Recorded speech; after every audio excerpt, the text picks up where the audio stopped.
Surfing National Park at 6 feet would be like having a cup of tea with God. Those words were written by Ian Ingram in a 1967 issue of Surfing World magazine. Noosa was a little different then, but the waves that wrap across its 5 perfect point breaks haven't changed one bit. So pour yourself a cuppa and get comfortable. This is the story of how Noosa became a World Surfing Reserve and how this year it celebrates the 30th anniversary of the world's largest surfing event, the Noosa Festival of Surfing.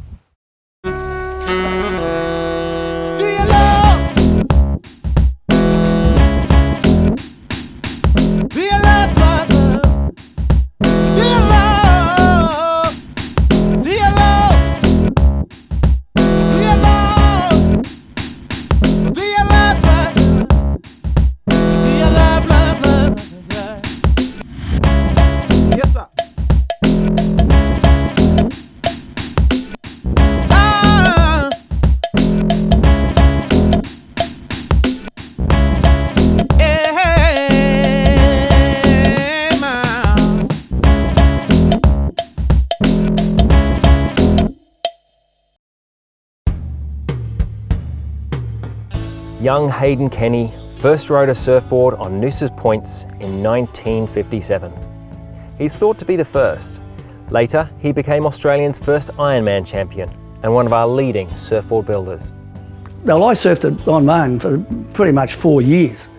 There was a couple of guys in Noosa Surf Club, but they didn't have this sort of board, so and I'd even give them a go on it, you know, when I'd had enough, when I couldn't really scratch myself. But the first time we were surfing there, when someone else came along, I think it was Bob Cooper, and we just looked in amazement, like, who are these? Who are these strangers? What are they doing here? I look back on it today and realise that I didn't really understand what I was experiencing to its fullest extent then. I mean, it was 60s Australia. It was just laid back and nothing around and simple and complex, and it was heaven. McTavish and friends like Nat Young and Russell Hughes put Noosa on the map in the 1960s. The first time I came to surf Noosa was in late 1959 or early 1960, I'm not sure, but it was December or January, with this old couple, Ma and Pa Bendel. Pa was a World War II fighter pilot from Canada, but he took up surfing when he was about 40, 45, and we went, who's this really old dude, you know? Anyway, he brought me up here one day and we pulled into the car park up there, and the surf club then was a tin shed. There was hardly, just a few old houses along the beach. I went out on my 8'3" balsa board and Ma and Pa went out on their foam boards. At one point that day, Pa and I paddled out the national park and got a beautiful wave all the way down through Johnson's, and as I was paddling back out, admiring this beautiful headland with not a soul around, I remember feeling a bit lonely. I actually wish there were a few other people around, can you imagine? But now, it's still heaven. Nothing's changed except the coffee's got better and the crowds have got far, far bigger. It was still an isolated outpost really, but as the 60s rolled on, sea change became a thing and people started coming from everywhere. People today just don't realise how close we came to losing all of this. It's only really been the strength of those people who were prepared to stand up and fight for what they wanted as Noosa of the future that prevented us from suffering the death of 1,000 McMansions instead of this beautiful palette of green, yellow and blue. Height limits for buildings and the creation of parklands would ensure that Noosa preserved much of its unique natural landscape. But the protection of the waves that first brought surfers here, that would come later. The Noosa Malibu Club was formed in 1985, and a few years later, they put on a surfing competition called the Noosa Malibu Classic, a 2-day amateur longboard event at First Point. You know, I'm a very traditional surfer and I love traditional surfing.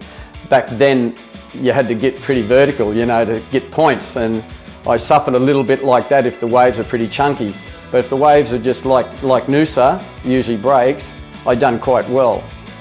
At the presentation, it was my birthday, so my elder sister was there with a big chocolate cake at the presentation, so it sort of worked out pretty good. From this homegrown event, 3 Noosa locals, Phil Jarrett, John Brazen and Johnny Lee, had an idea that this small surf comp could be something bigger. I've been going to France for quite a few years, And I've been to the Biarritz Festival and thoroughly enjoyed it. And I really like the way that they put a cultural slant on what was otherwise basically a longboard competition, an international longboard competition. We all loved it. The big thing was that we had to sell it to the Noosa Malibu Club. And eventually, after a few false starts, we convinced the membership of the Noosa Malibu Club that it wasn't such a bad idea. The first one was 98 was quite a small affair, but we got a lot of great media. And the following year, 99, we got some sponsors in that really threw cannons at it. It was fantastic. We had every surf star know the man materialise in Noosa for that week. And you know what? We didn't get one single wave on the points that week. So the tents on the beach at First Point, the whole setup for a great contest. And also the sponsors, key people, all staying at Netanya Noosa, looking right at the event. Never saw a wave ridden in anger out there the whole week. We spent the week at Castaways, and you know, all these years later, a lot of people tell me that they remember that as the best one ever. And so after that, over the many years of my involvement, I never really worried too much about the surf component. If you get everything else right, there'll be a wave somewhere. And they got it right. The Noosa Festival of Surfing would go on to be the world's biggest surfing event by competitor numbers, drawing visitors from over 30 countries from around the world. We really kind of worked hard every year to come up with a different idea that translated to the masses where surfing came from, where it was going, what kind of people the leading surfers were. Every year there seemed to be a contingent of surfers from somewhere new. Started to get Koreans, the Philippines, Europe of course was strong, and California and Hawaii of course. In its early days, the festival flew in the legendary surfer and elder Buffalo Kealana as part of a huge Hawaiian contingent and asked him to lead the traditional Ho'okupu opening ceremony. His buddy, who was sharing a room with him, rang me in the morning. We're going to have the Ho'okupu at 5 o'clock, sunset hour, you know, and he says that Buffalo can't do this because he represents the Hawaiian surfing culture. He can't do it unless you also have a representative of the Australian indigenous surfing culture. But we didn't have a kabi surfer that we could go to, and I couldn't think of anything. And then eventually I thought of Bill Wallace, being a great surfboard manufacturer, designer over many years, and also a great surfer back in the day. And I mentioned it to Bill that I might need his help that afternoon. And he said, "Oh, anything you want, Bill." Then I had to break the news to Buffalo. And he said, "Well, you know, I've got to meet this guy." So I had to arrange a meeting for Buffalo with Buffalo Bill.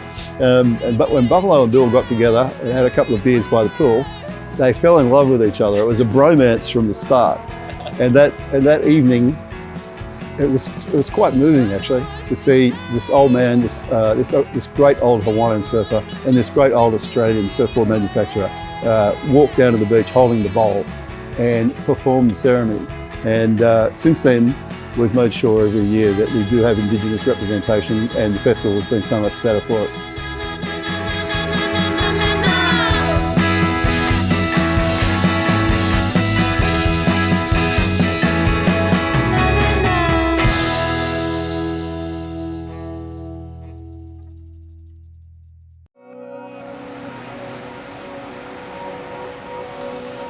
In the 1960s, the work of a few dedicated environmentalists ensured that much of this pristine landscape remained untouched by developers. This passion for preservation would go on to become synonymous with the Noosa brand when, in 2007, Noosa was declared a Biosphere Reserve. A few years later, Phil Jarrett saw a way to ensure that surfers could have their say in decisions regarding coastal management, and in particular, the impact they had upon the waves. The Noosa Festival kept me in touch with people who were involved in the ecological welfare of surf breaks. That evolved into an association with the Save the Waves Coalition.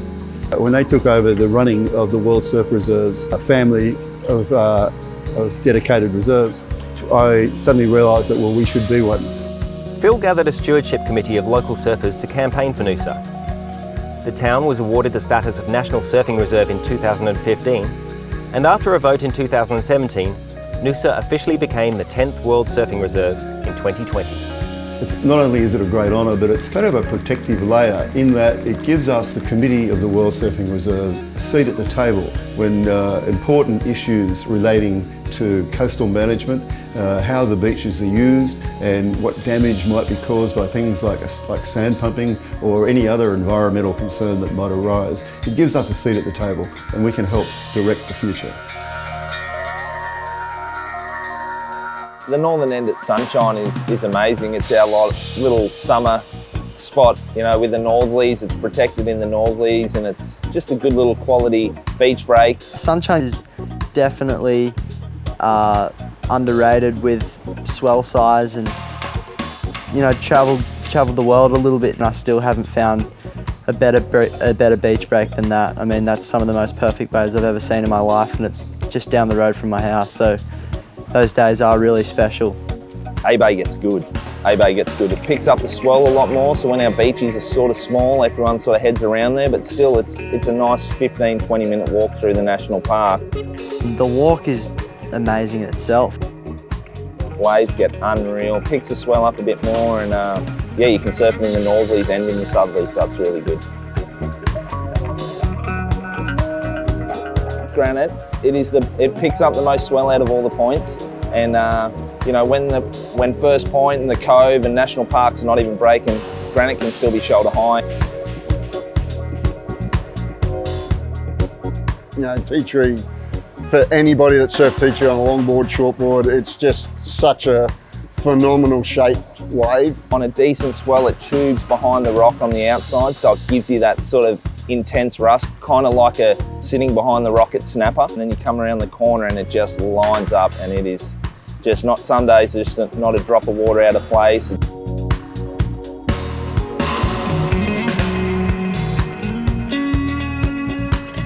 Yeah, so the Boiling Pot National Park is a good wave too.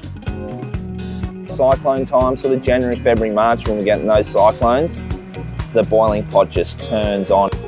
See, Johnson's and Little Cove, it's kind of like it's the same wave, but Johnson's is at the top of the point, and it's the bottom end of National Car Park, where on its day is pretty special. It just doesn't get big, but it just gets below sea level, these little sand grinders, kind of like a kira.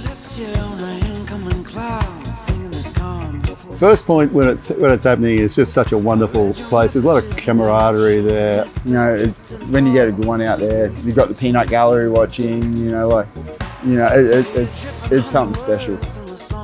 Breaks on the outside on a little boily suck rock, and take off on that suck rock, and then it's just flawless. The first bit's steep and fast and racy. When we've got a bit of a swell, you can get tubed on the outside, but it's just one of those spots where you kind of race down the line, nose ride through that section, and then it just slows up a little bit. The wave gets a little bit fuller, and that's where you can just play some good turns, and then again it speeds off and straight on the nose or racing down the line, top turns. Also just having the Noosa Festival of Surfing, it's where I kind of got my first big professional win. Yeah, down between the rock walls, there's just always waves down there. You can surf it in a southerly, westerly, nor'wester, it's got a little bump on it, but it's just one of those spots that every day you can go down there on high tide and you'll get a surf. You know, a lot of people said, well, now that you are a World Surfing Reserve, you can pack your bags and, you know, your work's done here. No, work is just starting, really, because it's a job of stewardship, which goes way beyond worrying about somebody building a high-rise in the Noosa National Park. Ain't going to happen. Previous generations have seen to it that we've got a pristine environment. At the moment, one of our campaigns is about behavioural patterns. We've introduced a refined surf code, which we're on video we're taking into schools later this year. We're going to be part of the Australian curriculum and take that message about safety, but also about how to behave in the water. You know, how the only way we're all going to be able to surf in crowded surf zones is if we understand the basic rules of engagement, and that means sharing.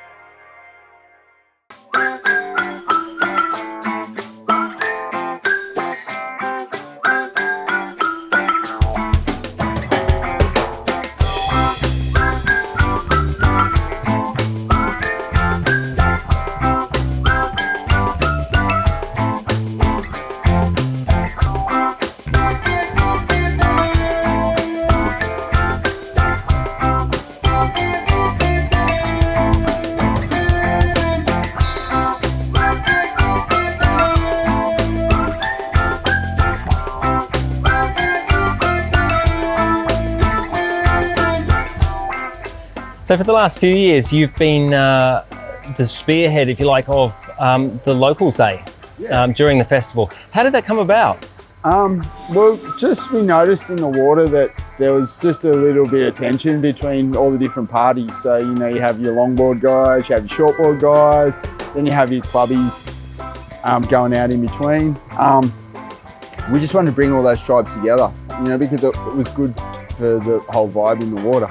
And now, you know, we set up a day where they do funny stuff where we might go collect some rocks and paddle them out the back and have a relay and tie up some grommets with some leg ropes and, you know, just have a blast and bond. And, you know, now everyone seems to be getting on a lot better in the surf. So it was kind of a really good initiative to increase that vibe in the water. I'm just all about fun and smiles.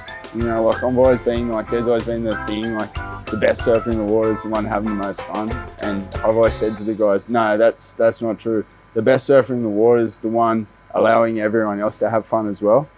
You know, it's like having a beer or anything. It's better shared, you know? Yeah.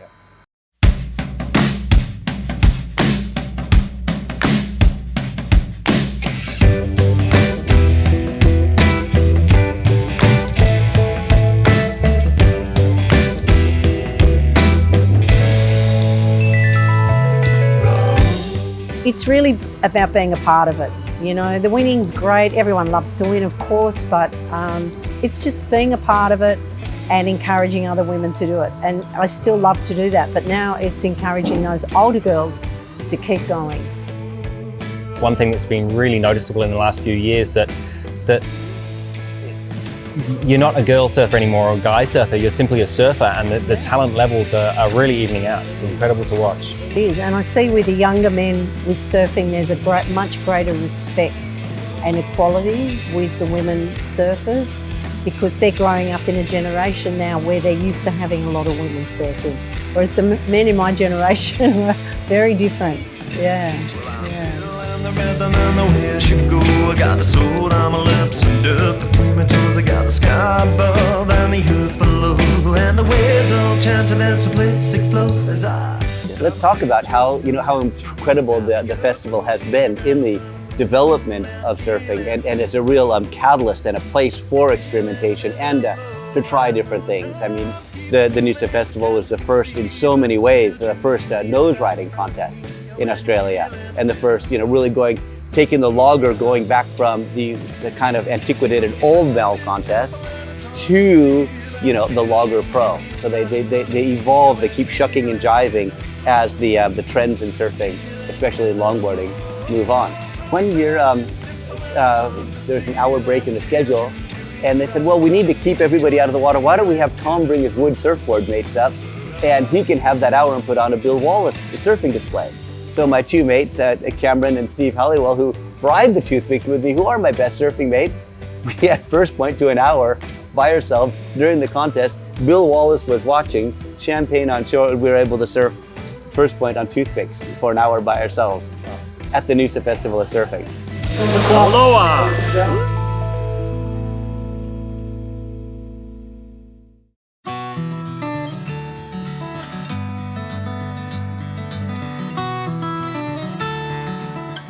One of the great things about the Noosa Festival of Surfing is the ability to share Noosa, to share our home break and our home breaks with friends from far and near. It's famous all around the world, and it just goes hand in hand with that creative mindset and new ideas, and it's just becoming more and more relevant that, you know, as it grows. Yeah, I mean, I take the week off work every year and just hang out with everybody. And best part about it, I think, is that we always get waves.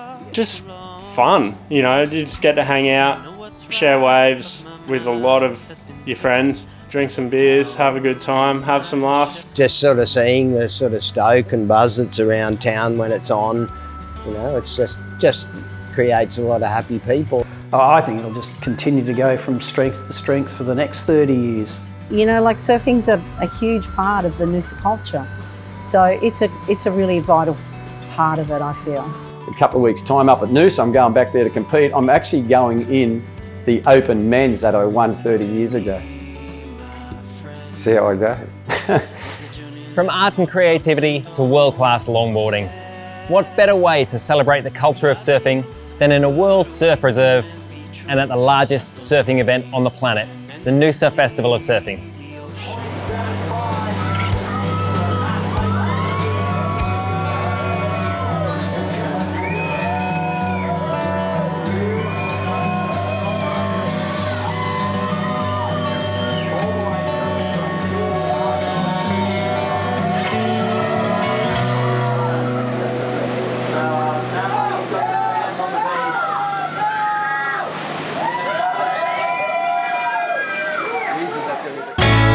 We fly like the wind across the ocean.